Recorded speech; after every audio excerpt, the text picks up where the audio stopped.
Hello বন্ধুরা, নতুন একটা মিনি ব্লগে আপনাদের সবাইকে স্বাগতম। আমি আজকে চলে আসছি লাঙ্গলবাদ গড়াই সেতুর নিচে। এইখানে একটা সুন্দর পরিবেশ। এটা মাগুরা জেলা, শ্রীপুর থানা, ঝিনাইদহ জেলা, শৈলকুপা থানা এবং রাজবাড়ী জেলার পাংশা থানার মধ্যবর্তী একটা জায়গা। পকেটে টাকা নাই, তাই এখানে বসে সমুদ্র সৈকতের ফিলিংস নিতেছি। জায়গাটা অত্যন্ত অসাধারণ, আমার কাছে ভালো লাগলো। পরিবেশটা অত্যন্ত চমৎকার। দেখেন, কুয়াকাটা সমুদ্র সৈকতের মতো সুন্দর সুন্দর নৌকা। এখানে আপনি আসলে আপনার মনটা এমনিতেই ভালো হয়ে যাবে।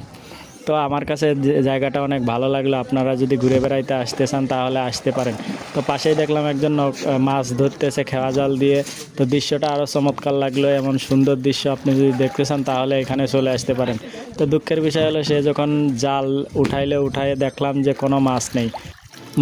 তারপরেও সে বারে বারে খেওয়া দিতেছে যদি একটা মাছ পায় সেই আশায়। কিন্তু তারপরেও সে চেষ্টা করতেই থাকলো, কিন্তু কোনো মাছ পাইল না। একটা ছোট্ট একটা মাছ পাইলো। তা আমিও ভাবলাম যে এরকম একটা করতে করতে হয়তো তার খাওয়ার মাছটা হয়ে যাবে। নদীর ধারে যারা বসবাস করে তারা এভাবেই মাছ সংগ্রহ করে থাকে। দুই একটা করতে করতেই তার ওয়াক্তের যে মাছ লাগে সেটা হয়ে যায়।